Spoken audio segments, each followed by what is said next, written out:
Hey everybody, Mayor KP Westmoreland here, and thanks for joining us. This is At the Table, and we wanted to have this particular one to discuss economic development so that you could know some of the things that we've been working on, some of the things you're going to begin to hear about and see popping up around town, Lord willing. But also you can meet some of the people involved, and because in all honesty, it takes a team to make things happen. 2 years ago, was elected, me and a few other council members, and we cast a vision. We cast a vision to revitalize 23rd Street. We've gotten involved in bringing cities to the table to talk about revitalizing an area of Route 66. And we talked about development, being pro-business, and things of that nature.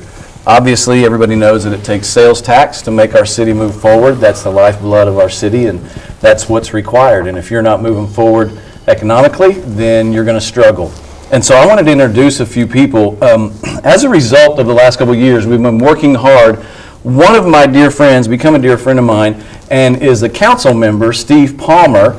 He's been on the journey. We've been on the journey together, and it's been kind of fun and funny and frustrating at times, but you are like me where we needed to be pro-business, and we talked about that. And even recently, we appointed you as the chair for this upcoming TIF review committee that's going to involve a few areas around town that we'll get into and discuss.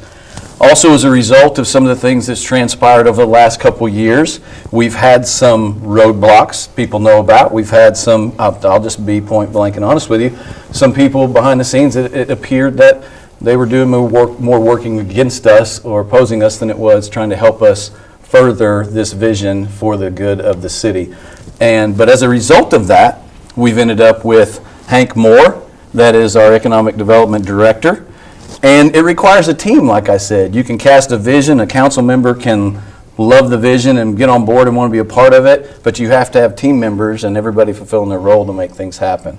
Another person that is now on the team, we have contracted with Leslie Batchelor with the Law Office of Economic Development.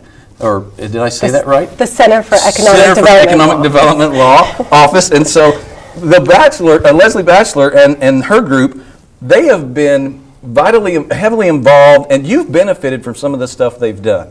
They are at the table looking after the city and the municipality side of things with TIF developments, but we've all probably enjoyed some things that happened because of your involvement. The Midtown revitalization and the TIFs there and downtown and all over towns probably. And so we're very glad that we have you and your group as a part of our team, and we're going to be discussing some of those things that we've been working on. That should excite some people. So one of the things I wanted to talk about and wanted to kind of ask you, Hank, I've lived here my whole life. We've known for a long time that there have, over the years, been some exciting things that have happened in Bethany. People love Bethany, they love the small town feel. But we had gotten what I believe stagnant as far as growth and moving forward. But you have fresh eyes because you've been hired and you've been here for 6 months. From your perspective, why does something like that happen? Just being from the outside, the political correct term would be complacent. I wouldn't say stagnant. Okay, my bad. But the idea is that, when the industries left, Bethany, they didn't fill it with anything else. So everything kind of came to a standstill. And for 25 years or 30 years, it's just been fear that's kind of gripped the community about taking any chances and thinking outside the box, looking at the good things of Bethany rather than just settling for what Bethany is. I believe, coming from the outside, that there was a lot more potential here. And I was really excited when I got hired back in July about the potential here. Route 66 was the biggest attraction that's really underutilized. The federal government and the state government are really going to make Route 66 something to promote tourism and economic development. We'll follow that tourism. But there's other things about the community, the amount of parks that we have, the sense of SNU and Southwestern Christian University. I mean, we have 2 higher eds, we got 2 school districts. We have a lot going for this community. I just think the community forgets that as they go about their day-to-day travels. Yeah. And I think that we have a lot of potential here to capture. And I think we got better days ahead, as you would say. I know that one of the things that we heard a lot campaigning is people wanted change. We want things to change. Things have to get better. And the things that I've discovered over the last couple of years is that's easier said than done. And it makes people uncomfortable, because if you want things to change, something has to change. And if you want things to be better, you're going to have to figure out how to do better or what to do better. And that's something that we've experienced. And so, you know, we have some things going on that you're involved with that Leslie's going to help you with as far as this review committee. We have a piece of property that has been in family hands for a long time that has recently been put under contract. That is going to be a TIF development or TIF project. And it potentially is a very large, probably historically the largest economic development happening in the city of Bethany ever, which excites me, because it's us finally getting to fulfill some campaign promises saying, we're going to do this, don't be afraid, let's move forward. Let's talk about that. It's the McFarland property. How excited are you in that, being the chair, and what that means? I'm extremely excited because we get to offer this to the citizens of Bethany. It's been a long time coming, and I think it'll be a great benefit to what we have and what we can provide. And I feel like the process is starting correct. I mean, we're doing this right. We're setting it up straight, and we've got all of the right people at the right time at this point to make this thing move and to get it done. Yeah. I think the one thing that the public doesn't grasp is that it takes time to do these things. Yeah. It takes a lot of confidential discussions, private tours. There has to be financial considerations both on the city side and on the developer. We were fortunate to be able to spend time, you and I, spending time with the developers, showing them different properties, and then they finally settled on this piece of property and worked with the family to come up with a financial deal that was going to be suitable for us to engage a law firm, bring in a TIF, and bring in retail, bring in 150 new houses, a potential second hotel with the Bethany. This is major. This is a major accomplishment that we've got going in 6 months. Right. This is a potential $90 million development, and with retail and residential. That's beyond exciting for me, actually. You know, we need restaurants, we need shops, we need reasons for people to be here. Leslie, you know, this is all new to us. Well, we've experienced once before with Waterside TIF, and we went through that process, which we didn't have you and your group helping us at that time, and there were some issues with that has not unfolded as of yet. You saw some things in that you pointed out. That would you care to allude as to kind of why that may have not happened, or why it's good that we are in the place where we are right now? Sure. Well, first let me just say I'm really pleased and appreciate the opportunity to be part of the team, because I really think Bethany has some assets, as Hank was pointing out, and is well positioned to make some really great projects happen. But in the course of working with cities and towns all over the state, one of the things I've learned is that since local governments appropriately focus mostly on government type issues, you know, water, sewer, streets, the traditional public arena, when they get into the realm of helping assist private development, there's less experience there. I mean, I think traditionally there was a notion that there's the public realm and there's the private realm, and you don't get very involved. But the harsh reality is that if you're going to make things happen in your community, you're going to have to help create the conditions for economic development to occur. And increasingly that requires a greater degree of involvement than just paving a road or running a water line. But the trouble is, if you don't have someone on your team helping conduct the vision into like a legal reality, what happens some places is that developers kind of drive that process. And while we want to help the developers, we want them to bring their projects online, to the extent there's public money involved, the public side is going to set the conditions and the rules for making that happen. And we have some pretty strict laws for when and how you can use public money to help private development. So if you don't have someone on your side saying, hey, this is a city project, a city-supported project, here's what we're requiring of the developer, here's what we're willing to provide, and just on sort of a boring level, making sure the I's are dotted and the T's are crossed when you go through the legal process, it's very easy to make a misstep. But I think here it actually gives the opportunity to kind of reboot, take a bigger, more ambitious look at the gateway on the western edge of the city, with Route 66 being such an important asset, and really have the city cast its vision, tell the developer, here's what we're looking for, here's what we're willing to do to help you make that happen. Yeah, it requires everybody, and like you'd said, that it takes time. Just because I have a vision and I can imagine something in my head, I don't own the property. I don't have the financial means. You can't write the check. Yeah, I can't write the check, and so I don't know how to build hardly anything. And so you take so many different people coming to the table, and to make things happen. And it is very exciting when you start to see that unfold. And we'll get into that in a little bit later. But the previous TIF property is also under contract with the same developer, and so we are combining that TIF, from what I understand, with what will be this McFarland area as well, because there were some things that wasn't necessarily done correctly, so it kind of hindered that development. Now we get to reboot, like you said.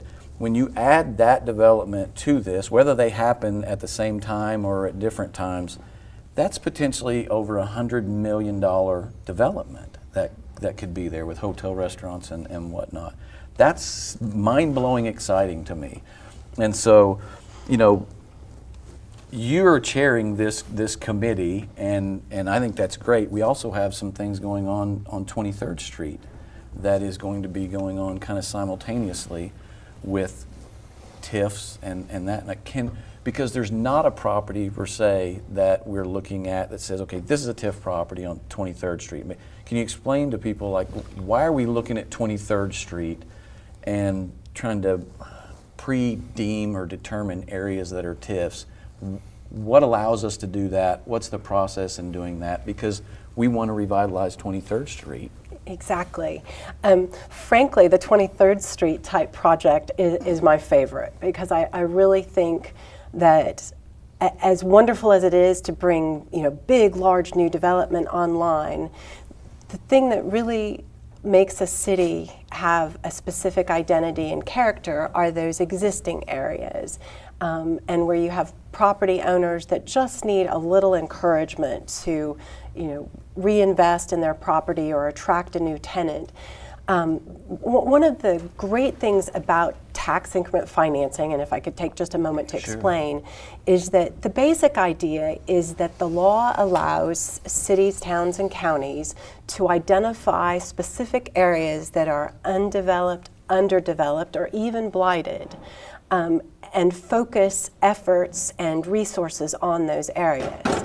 Now, at the start of your project, you take sort of a snapshot from a tax perspective and say, what are the taxes being paid today?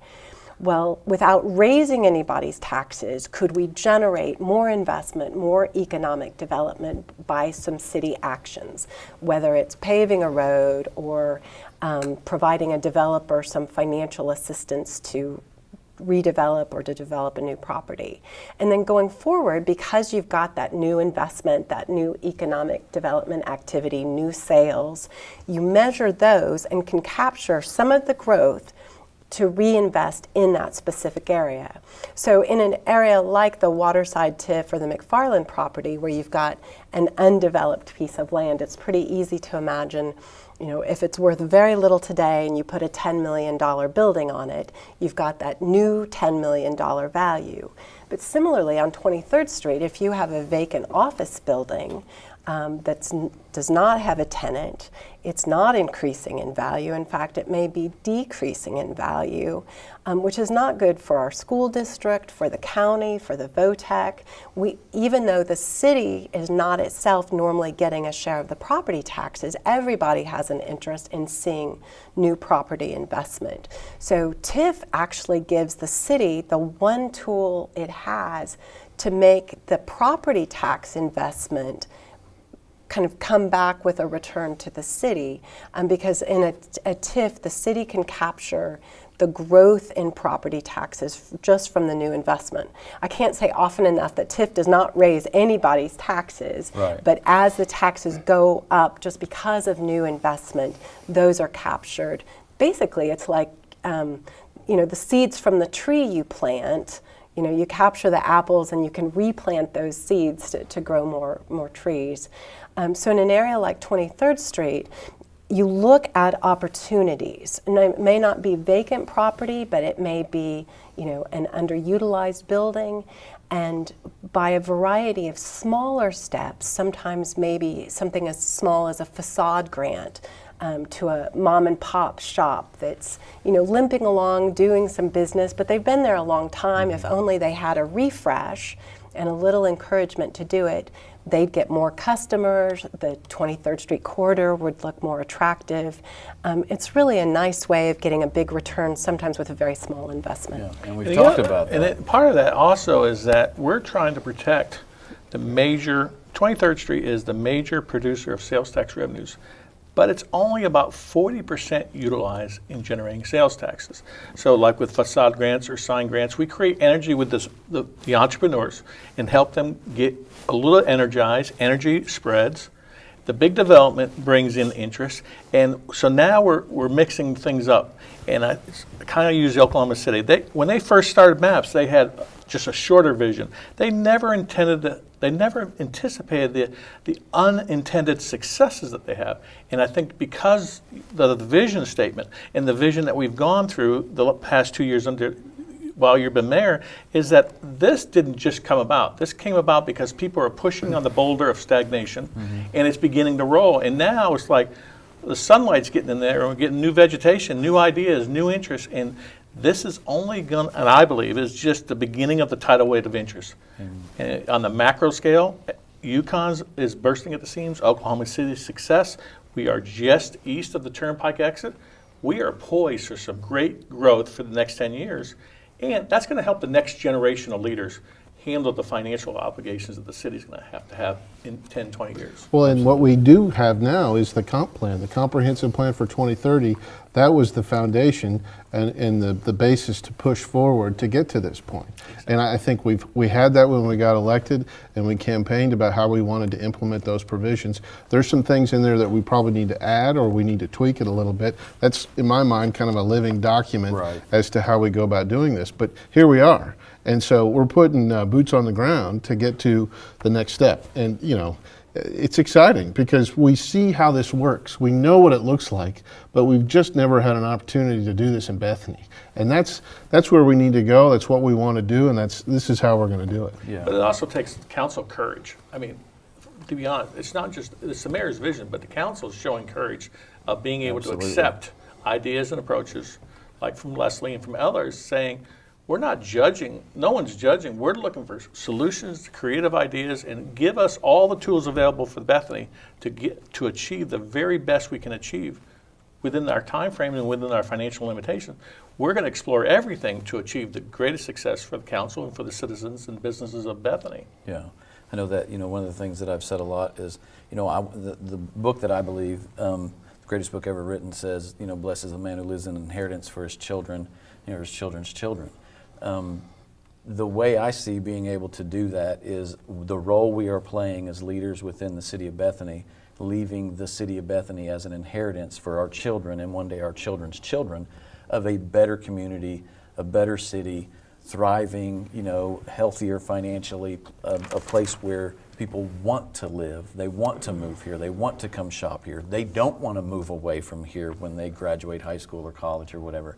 That's what I think part of what we're trying to do. It is not just so that we can enjoy the restaurant next summer or the hotel or whatever. It's so that 10 years from now, 15 years from now, long after we're no longer here, this is a blessed, vitalized area, and it's not blighted and run down and depressed and all of that stuff.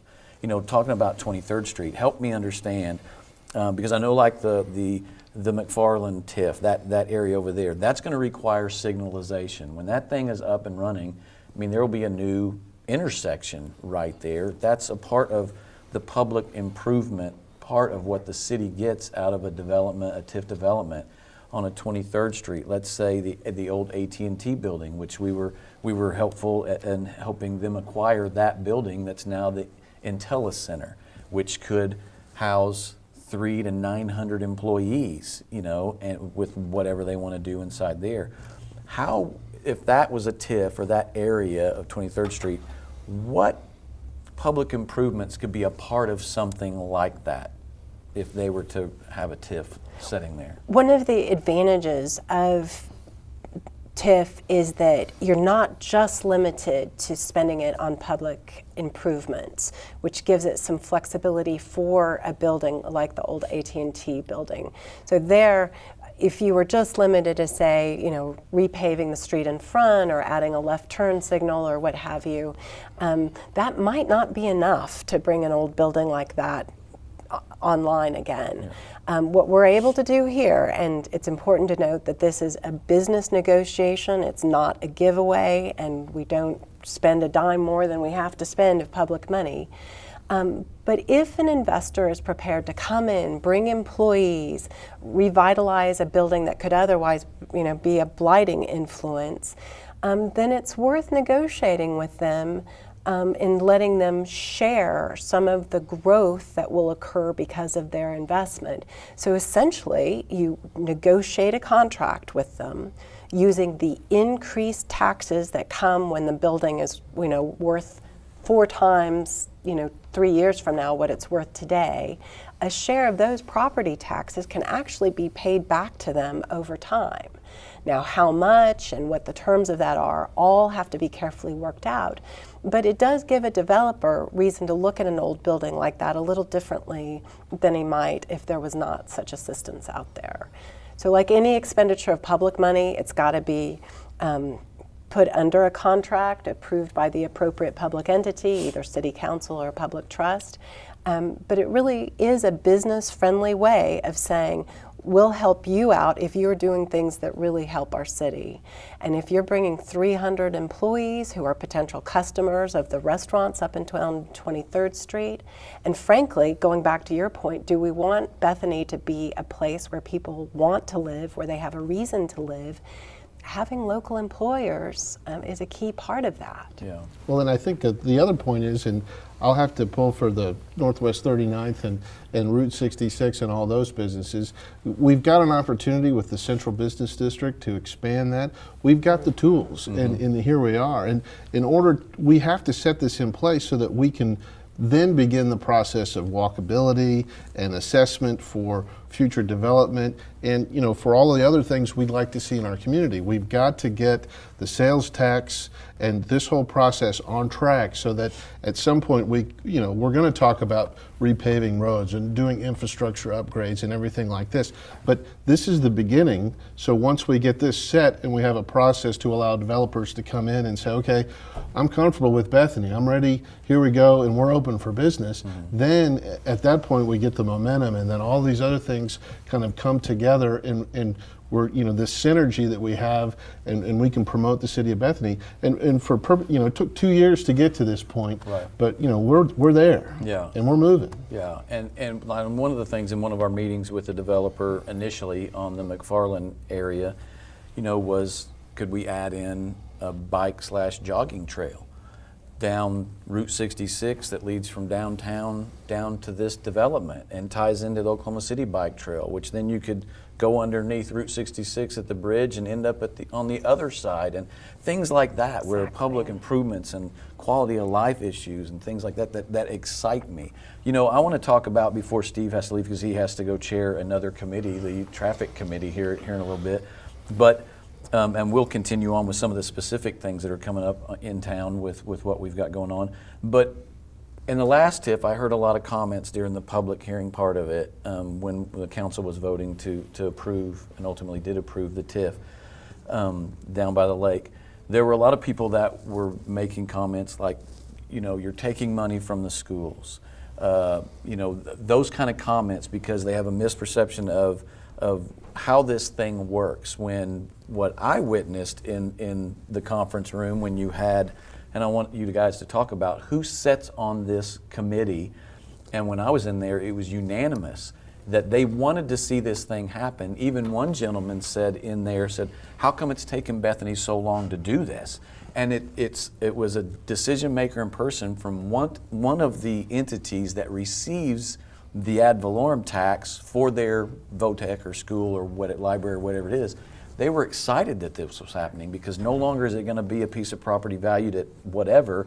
It will ultimately be this. And even though we have to wait for whatever the negotiated number of years are, at that point, it's a game changer for that library, VOTEC, or school.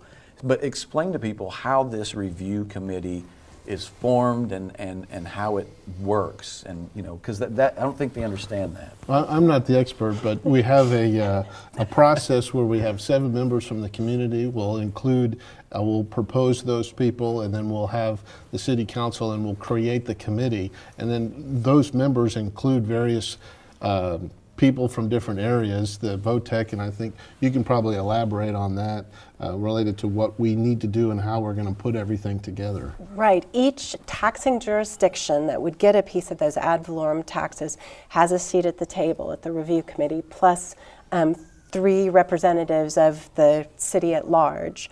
And those folks are charged with 3 things. They're supposed to look at the proposed project plan that the city has put together and consider any financial impacts on the other taxing jurisdictions. I'll come back to that in just a sec.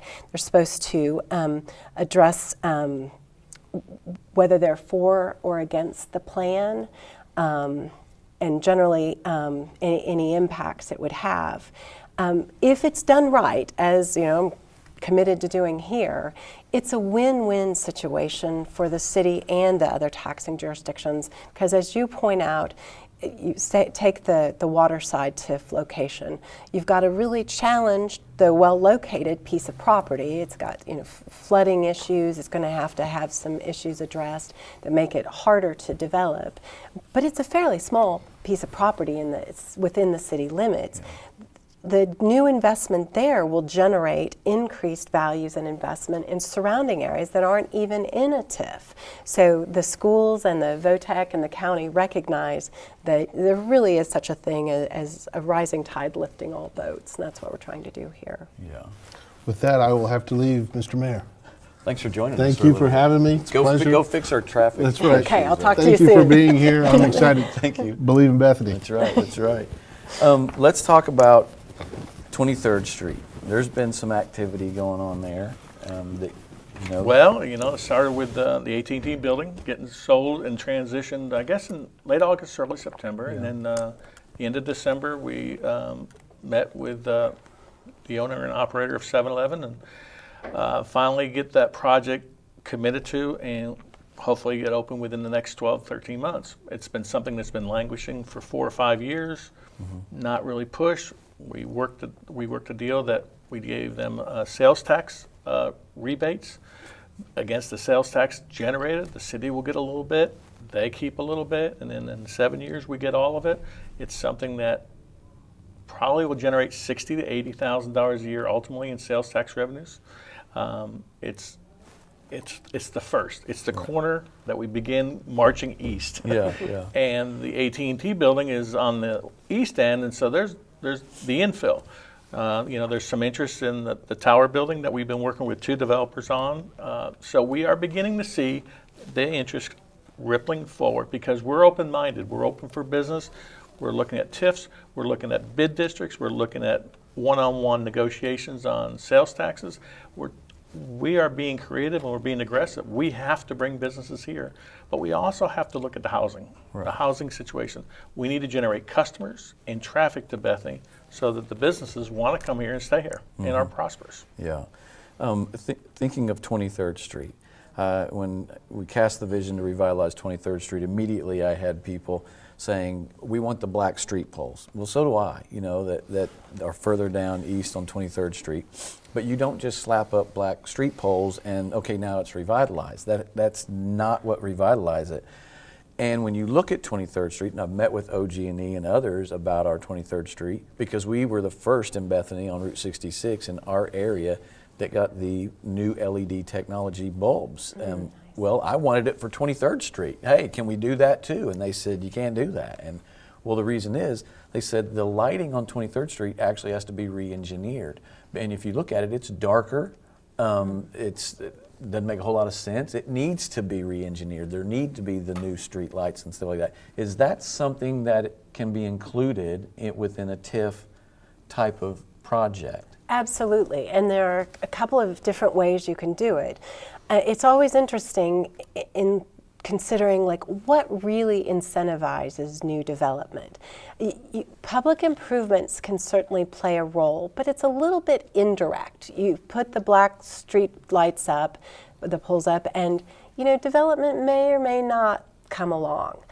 But you could set up a program where, hey, once we have a new business, we will go ahead and build out that block, or tie it to getting the corresponding private investment one way or another. You have to work out the details, and frankly, getting the details right is key. As the councilman mentioned, walkability, attractive streetscapes, the things that make a person want to be at a given location. I mean, here in the metro, people have lots of choices about where to shop, where to live, where to spend their Friday evening. And so it is those qualitative issues, the ones that maybe you can't add them up to say this is worth $17 more than that. Right. But is it a place you want to spend the evening with your family or with your friends? And that has a lot to do with attractiveness and comfort and the things that make a community great. So it's not just about dollars and cents. It's about spending the dollars and cents in a way that makes it really appealing. Yeah, I'm excited about the McFarland TIF area because of the housing that is projected for that area.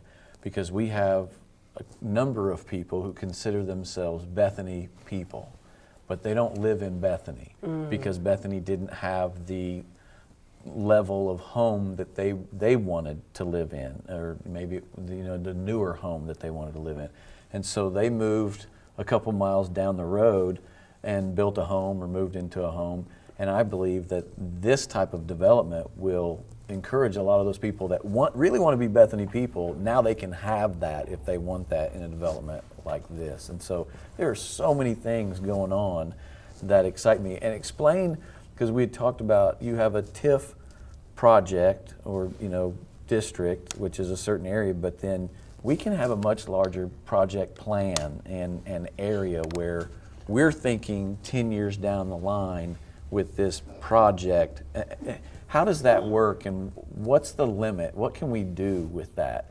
Well, there is a maximum percentage of land that you can put under TIF, and any area that you do put under needs to be undeveloped, underdeveloped, or blighted. So we want to be a little bit surgical about what properties we include in the TIF district, and that's the area from within which the increased growth in taxes can be captured. But as you point out, the project area, the area where we may undertake different kinds of activities, can be much larger.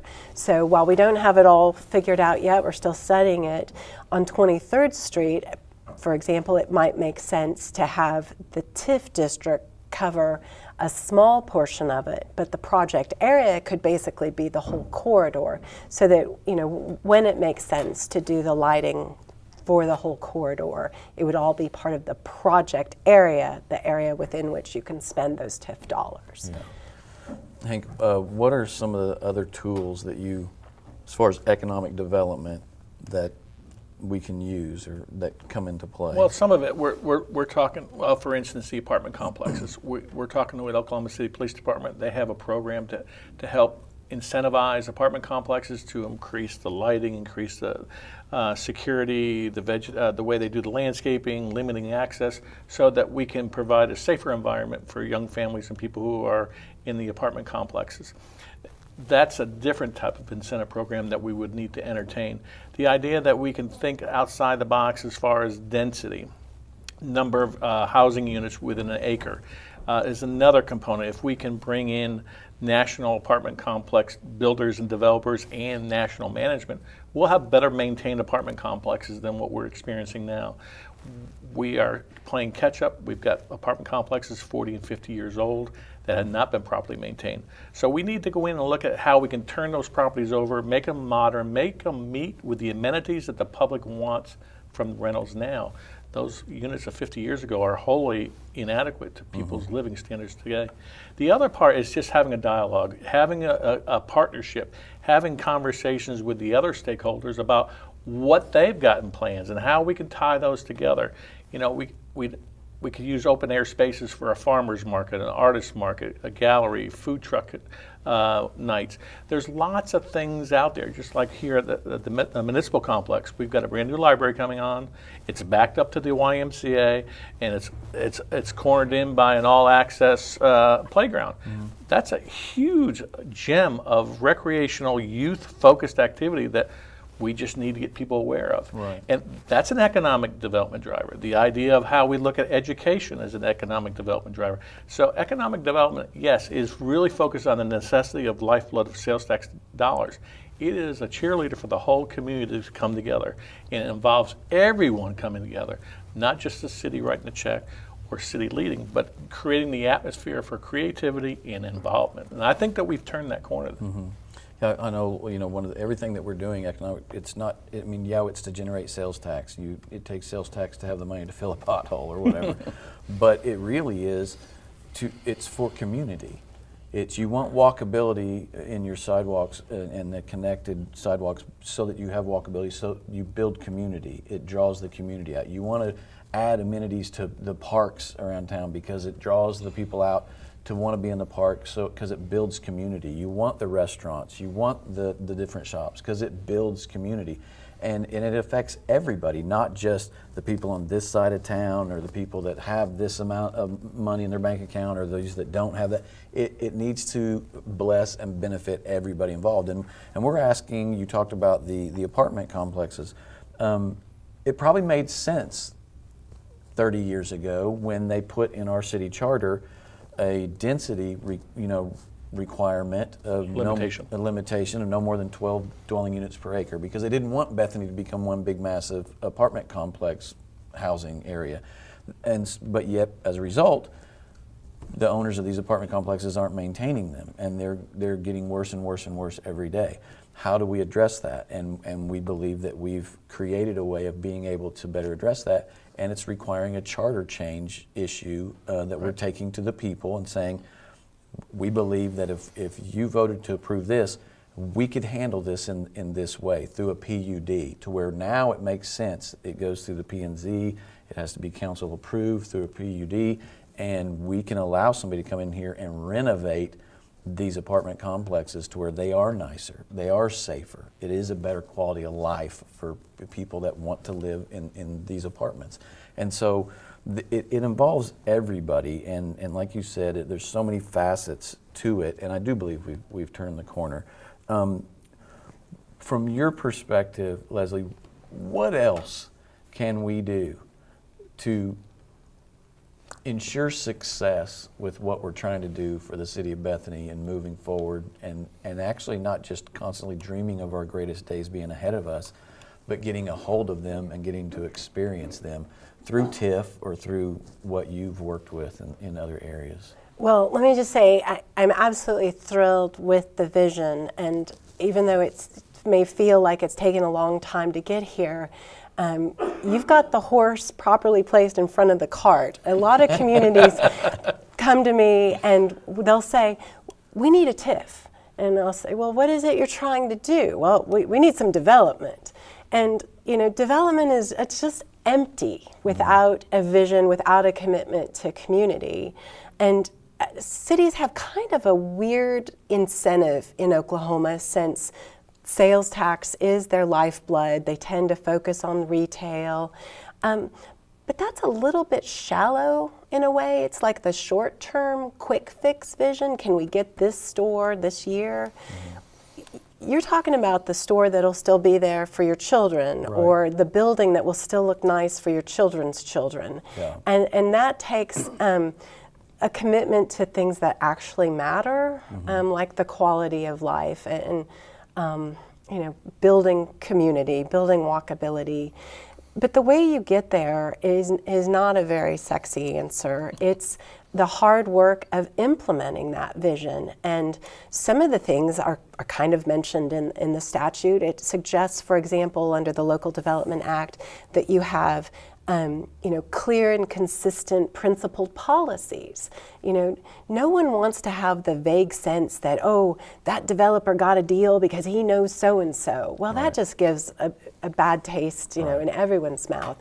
If you have, say, the facade grant program, so that everyone knows that any comer, hey, I own property, or I own a business, here, here's our sheet, here's our application, here are the rules. You can show up, we've got someone prepared to roll up his sleeves and help make that happen, whether that's this year or 4 years from now, because we'll still be here in Bethany. We want it to be even better in the future. But it's not a quick fix. It's years and years of incremental organic type growth. The mom and pop store is more successful 2 years from now. They didn't get booted just because the rent increased and some fly-by-night shop came in, for 1 or 2 years. Yeah, because it doesn't, what is the benefit if we're focused on, man, if we could just get this store in town, then man, that would answer a lot of our problems. But it puts out 10 mom and pop. Right. You can't cannibalize your, these in order to have this, because it's a waste of time and it's not fair to these people who have been here during the tough times. We want everyone to flourish and to benefit from this. Well, maybe talk about a little bit, one of the things that Bethany has going for it and not going for it is the sense of checkerboard infill. We got tracts of land, we got some properties that are blighted and wholly underutilized, but we don't have large tracts of land like McFarland. We got 1 or 2 parcels in the 20-acre range, but for the most part, we got pockets. And so tell maybe some of the experiences you've had with other smaller communities on how we address the infill situation through. It is a mixed bag, isn't it? Like it's a challenge, but it really is truly an opportunity. I mean, the new growth is great. It gives you sort of some energy and verve, and you can get some of the sales tax dollars. But when you look at the areas that people really get excited about, it's the ones that have some character, and it's because of the existing building structure. Why do people like Midtown and the Plaza District? It's because there's some interesting old buildings with character that have a feel of community, and you've got those bones here. The trouble is, the challenge is that infill is more difficult development than a greenfield. It's often the case that you've got undiscovered environmental issues. Well, that's grounds for giving someone some assistance to get them dealt with. They're not going to go away by themselves. If communities would regard every square foot that they have as a limited resource, and that your goal is to make every square foot as valuable and productive as possible, that's the goal for the end game. Not to cast aspersions, but one big Walmart is actually, when you look at it, less valuable on a per square foot basis than the same area of 23rd Street or Route 66 type stores. Per square foot in terms of sales and investment in the property, we're going for valuable here, not just quick and easy. Right. That excites me, because that's what we have, So well, it's just like what we've got here in the corner. We had local investors who 36th Street Square, 36th Square. They transformed a building, and it created a whole energy just between, they got one business on one corner, one business, new business with 3 or 4 retail locations, and they're looking to expand. And again, I had another developer come in and look at another building similarly designed that was looking to do the same thing. We're still waiting to see if they can get a deal worked out with the building owner, but again, the interest is there, and the idea is taking advantage of the character. The other thing is 23rd Street is unique in the sense that Oklahoma City has got several districts that they've taken advantage of the identity of the districts, and they've leveraged it to get the neighborhoods involved. And we are right next to Windsor, and the Western Oaks district, whatever you want to call it, has some history, and we go right to a lake. I mean, we empty 23rd into the lake almost by a quarter of a mile, but we just need to capture that, and people need to realize, wow, that's pretty cool. Go right to the lake. Right. I know that when we started the process of the 23rd Street vision, we talked to Oklahoma City, we toured the Windsor district, and we talked to Larry McAtee, the council member that was big time involved in casting that vision back then. And they got a leadership group, and he shared everything that was involved in that, because I had people saying, why can't we be, I honestly thought about it. I drove through town down 23rd Street, came to the blue line that tells everybody in the world you're shopping in Bethany or you're leaving Bethany, and I crossed the blue line into Oklahoma City's area, and it's black street lights, you know, shops and all that kind of stuff. Well, in talking to Mr. McAtee one day, how long did it take from the time you had the vision, from the time it was actually a thing? 17 years. Wow. And I'm not that patient of a guy. And so, but I think because we can lean on people that have been there and done that and get advice. We have people like you that have experienced being involved in so many other things through TIFs and other things that have been developed, and you have the experience. Hank, that's economic development director, and connected and boots on the ground that take a crazy vision from a mayor and says, what about this? And we run with it, and I don't think it's going to take 17 years. Right. I hope. And so, you know, but those are the things people don't realize, is they see something, they don't know how much work goes into it and what all's involved in it.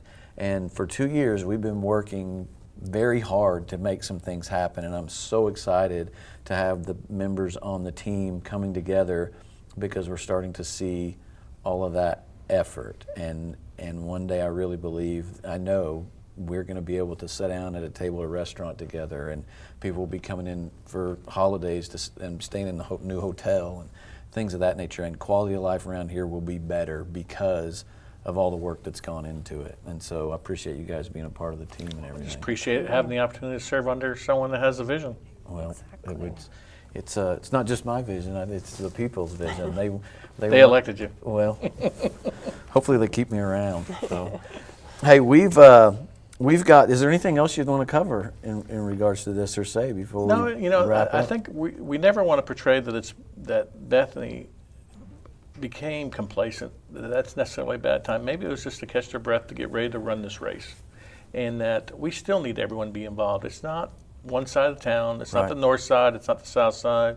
It's the whole community. We're 5.3 square miles, about 20,000 people. We're all in this together for the long term. Yeah, and I don't ever want to portray that, we got complacent or stagnant or whatever, and that's somebody's fault. That's these people's fault. There comes a time where you have to pass the torch. And if we are not, and this doesn't have to do with economic development, but I'm getting on my soapbox, but if we're not doing things as a council, as a mayor, as a community, as a staff that leads people to want to be involved, if I don't do the mayor thing, well enough, I want to do it so well that somebody is going, you know what, I want to do that someday. I don't want to do it so bad that somebody says, I got to do that, get that guy out of here.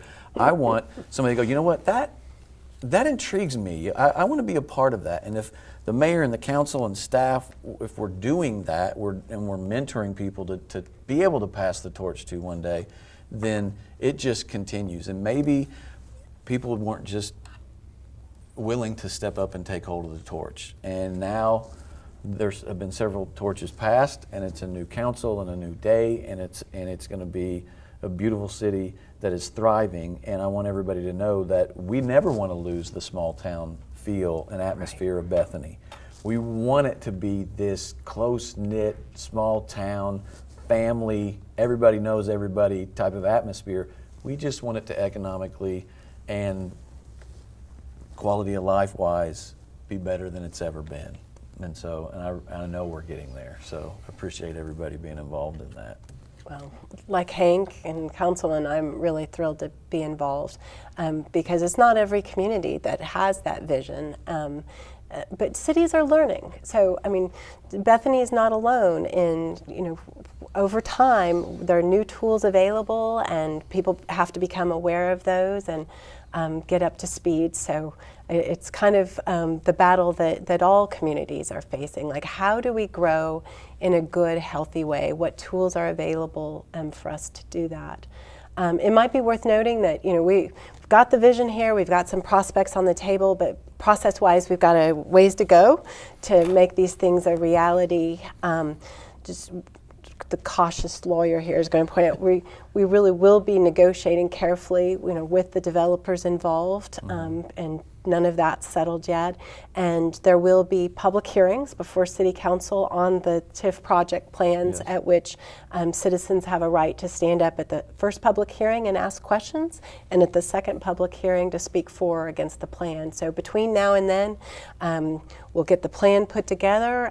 It'll be available on the city's website at some point, and it really is meant to be a public process so that it is genuinely the community's vision, a win-win with the other taxing jurisdictions, and something that people can stand behind. Yeah, absolutely. Before I wrap this up, do you want to save this for another day, or do you want save it for another day. You don't want to venture into no, the facade? No, let's just leave it ideas as a that we have? teaser. Okay, all right. Because you are working on something for local businesses. For business recruitment, business expansion, bring businesses here and help businesses stay here. We're looking at a sign grant, helping people modernize their signage, change their signage, and also facades, helping people change their image, whether it's through paint, whether it's some remodeling on the front, or even some landscaping. We're putting together a comprehensive package there. Fantastic. We just have to come to council for a budget. I just wanted you to mention it because I know people are watching and wondering. So thank you for doing that. I just want to let you know before we wrap up some things that you can be looking forward to or being a part of. The first one is our next At the Table. Our next At the Table will be February 11th, again at 6 p.m. As you know, February 12th is Election Day. We have 4 council seats that are up for election. And so look at who's running in your ward that you live in and make a decision, and please go vote for who you want to support. Also on that ballot are charter change issues that you will be talking about, and that's what this At the Table on the 11th will address. I have a special guest that will be joining us, Mr. David Davis, who is the 47-year-long city attorney that recently retired from the city of Bethany. He actually helped with the verbiage of these charter change issues that you'll see on the ballot. So I wanted him to be here, and kind of you could hear from him and what he thinks about these things and the positive aspects of some of these changes would take. Also, we have the charter revision town hall meeting is January 29th at 6 p.m. here at City Hall. We'd like for you to come and hear about those things and also weigh in and ask your questions at that thing. We're also thinking about possibly the 11th opening this table up for an audience, so we'll let you know about that as well. We also have the Bethany Breakfast that we started just a week ago or so. It is Snowstorm Day. The Snowstorm Day. And we still had like 30 people show up, which was awesome. Yeah. 36 people.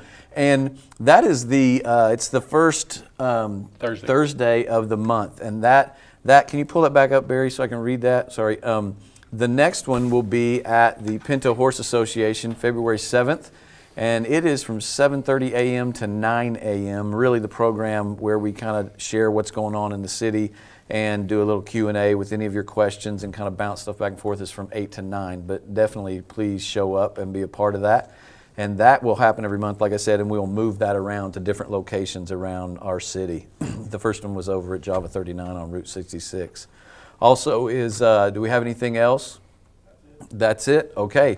Those are the things we want you to know about and look forward to. Put on your calendar. Thanks for joining us for this At the Table. Thank you for joining us, Ms. Batchelor. And Hank, thanks for being on and putting up with my crazy ideas. And see you in the morning. How to make it happen. And thanks for Councilman Palmer for being willing to chair the TIF, and for our entire council that will vote on difficult issues at times and make decisions to try to move our city forward. But most importantly, thanks to our citizens, because without you, we are not a family, and this is your city, and we're doing this for you. So thank you. God bless you. Believe in Bethany. Our greatest days are ahead of us.